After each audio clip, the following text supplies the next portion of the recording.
Hello guys welcome back to my channel. अनि अहिले चाहिँ हामी बिहान मन्दिर दर्शन गर्नको लागि आइसकेको छौँ। अहिले चाहिँ बिहानको 3 बजेको छ अनि 3 बजे दर्शन गर्दाखेरि चाहिँ यहाँनिर डाइरेक्ट शिवलिङ्गलाई नै टच गर्न मिल्दो रहेछ। त्यही भएर चाहिँ हामीले बिहान दर्शन गर्नको लागि आएको। सो अब म चाहिँ हजुरसँग बिहानको दर्शन गरिसकेर म चाहिँ हजुरसँग भेट्छु। हामी चाहिँ अहिले सबैजना लाइन लागिसकेको छौँ। यहाँनिर अब यहाँ लाइन चाहिँ एकदम नै लामो, यो बाहिरको लाइन हो, यो चाहिँ बाहिर मात्रै लाइन हो। अहिले चाहिँ हामी अब लाइनको पनि पछाडि छौँ। भित्र कतिखेर पुग्छौँ कतिखेर दर्शन हुन्छ त्यो चाहिँ थाहा छैन, तर अब म अगाडि के हुन्छ हजुरलाई सबै कुराहरू अपडेट गर्दै गर्छु। के गरेको यो कानको चाहिँ के गरेको यस्तो खै के गरेको यो कानको छोरीले लाउन ठिक गरेको चाहिँ के एउटा कानको दुईजनाले लाएर आएर फाइनली हामी चाहिँ दर्शन गरेर आइसकेको छौँ। ठिक है दर्शन गरेर आइसकेको छौँ। अनि दर्शन गरेर आएर चाहिँ हाम्रो यहाँ चिया मर्निङको टी हुँदैछ। टी टाइम मिठो खालको ठिकै छ, त्यस्तो साह्रो मिठो छैन। अब हामी यहाँबाट चाहिँ घाट घुम्नको लागि जान्छौँ। अनि त्यसपछि घाटमा गएर चाहिँ म हजुरलाई राम्रो भिडियोहरू देखाउँछु। हामी चाहिँ फाइनल्ली नाउँमा बसिसकेको छौँ सबैजना घुम्नको लागि। अनि अब चाहिँ यहाँबाट चाहिँ के भन्छ यसलाई नौका विहार भनेर भन्छ यो यस्तो गरेकोलाई चाहिँ। सो हामी चाहिँ अहिले गङ्गाजीको सबै घाटहरू चाहिँ नाउँमा चढेर चाहिँ घुम्न जाँदैछौँ। सबै फ्यामिली बसेको छौँ यहाँनिर 10 जना नै। सबैजना खुसी हो? जय शम्भो,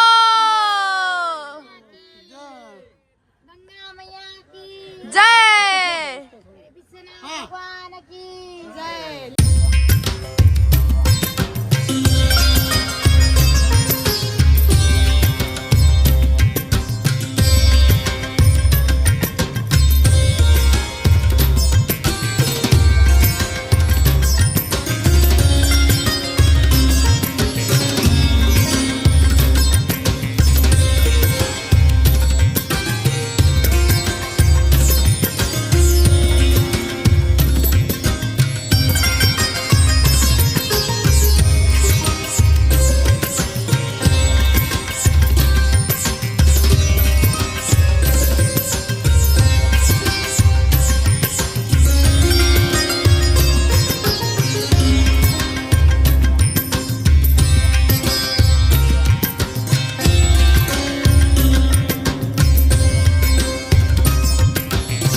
कस्तो लाग्यो त घुमेर?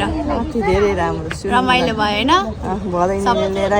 सबै घाट युट्युबमा हाल्छु अब सबै घाट घुमेर रमाइलो भयो। हाम्रो भिडियो हेरेर इन्जोय गर्नु होला होइन? अहिले चाहिँ हामी फाइनल्ली नाउँमा घाटहरू घुमेर चाहिँ अब हामी अरू मन्दिरहरू दर्शन गर्नको लागि चाहिँ हामी जाँदैछौँ सबैजना। यहाँको सबै कुराहरू चाहिँ सक्यौँ, सबै घाटहरू घुम्यौँ। जम्मै हामी यहाँनिर चाहिँ 80वटा घाट छ टोटलमा। 80वटा घाट नै हामीले चाहिँ नाउँमा घुमेर सक्यौँ। अब चाहिँ हामी अरू मन्दिरहरू घुम्न जाँदैछौँ, हजुरहरूलाई अगाडि गएर देखाउँछु। अहिले चाहिँ हामी दुर्गा मन्दिर बनारसको दुर्गा मन्दिर आइपुगिसकेको छौँ। यहाँभित्र चाहिँ हाम्रो फोन लानलाई अलाउड नभएर चाहिँ मैले लकरमै राखेर चाहिँ भित्र दर्शन गरेर अहिले अब हामी फर्किसकेको छौँ।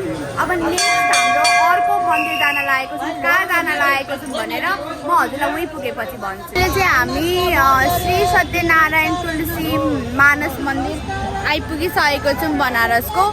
अनि यो चाहिँ यस्तो छ होइन, यहाँ चाहिँ एकदम राम्रो रहेछ। यहाँ चाहिँ के खासमा कुन भगवान हुनुहुन्छ यहाँनिर? राम हनुमान मन्दिर रहेछ यो चाहिँ मानस सत्यनारायण तुलसीदास विष्णु भगवान भएको कि त्यसलाई मानस मन्दिर भन्छ कि यसलाई सत्यनारायण भनेपछि तेरो क्या आयो विष्णु भगवान तुलसी त विष्णुको अवतार हो नि त हजुर त्यही हो हजुरले बुझ्नुभयो होला नि अब फेरि यहाँ दर्शन गरेर म्युजियम टाइपको अब यहाँ दर्शन गरेर म अर्को ठाउँमा गएपछि हजुरसँग भेट्छु यहाँ चाहिँ कस्तो राम्रो रहेछ यहाँनिर के भन्छ राम श्रीकृष्ण लीला झाँकी यहाँनिर चाहिँ राम श्रीकृष्ण लीला झाँकीहरू चाहिँ देखाइरहेको रहेछ यहाँनिर यो चाहिँ एउटा म्युजियम जस्तो टाइपको पनि रहेछ एकदम राम्रो लाग्यो यो सबै हिस्ट्रीहरू लेखेको छ यहाँनिर चाहिँ पुरै मन्त्रहरू हिस्ट्रीहरू यो पुरै हजुरलाई के भन्छ म्युजियम टाइपमा बनाएको रहेछ यो चाहिँ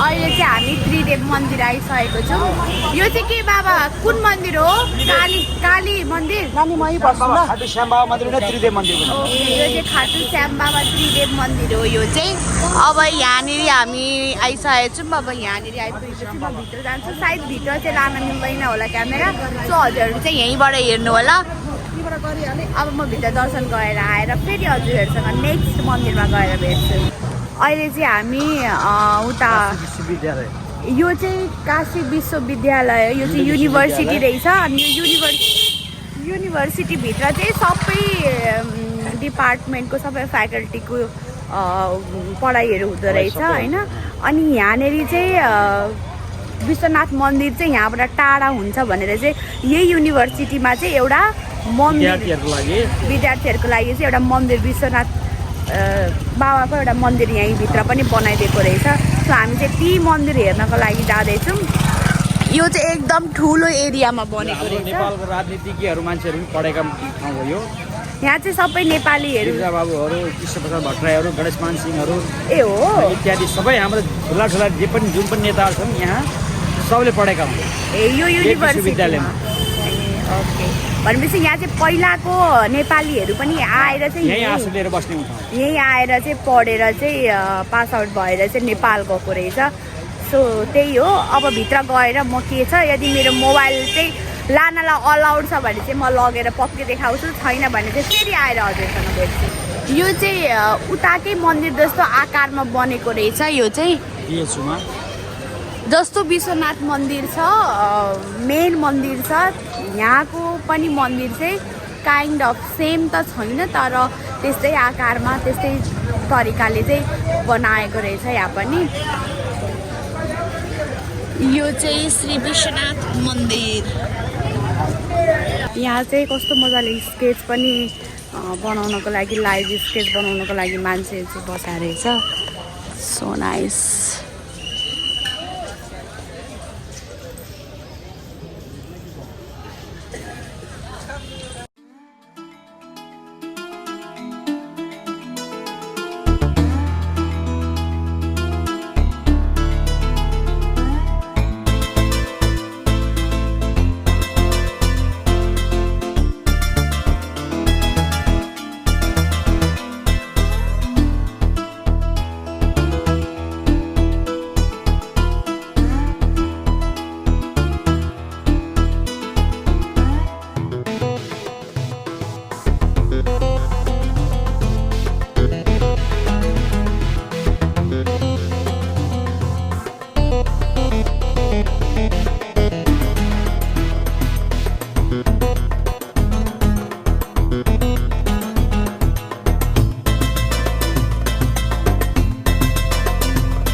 अहिले चाहिँ हामी यहाँनिर बनारसको साडी स्पेसल बनारस साडी पाउने पसलमा आइसकेको छौँ यहाँ स्पेसल साडीहरू देखाउँदै हुनुहुन्छ यहाँ चाहिँ आफ्नै फ्याक्ट्रीबाट चाहिँ उत्पादन गरेर चाहिँ साडीहरू चाहिँ निकाल्ने गरेको छ। यो चाहिँ कस्तो भने लाइक बनारसको साडी चाहिँ एकदम स्पेसल, बनारसमा आएर लिनु चाहिँ एकदम स्पेसल हो। सो हामी साडी हेर्दैछौँ मैले चाहिँ, अब यहाँ पछि के हुन्छ अब सोच्दै। हामी चाहिँ साडी लिएर चाहिँ किनेर चाहिँ अहिले हामी खाना खानको लागि जाँदैछौँ। यहाँ चाहिँ यस्तो भिड हुन्छ नि, यो बनारसको गल्ली गल्लीमा चाहिँ एकदम क्राउड, एकदम भिड, एकदम क्राउडेड एरिया हो यो बनारस चाहिँ। अब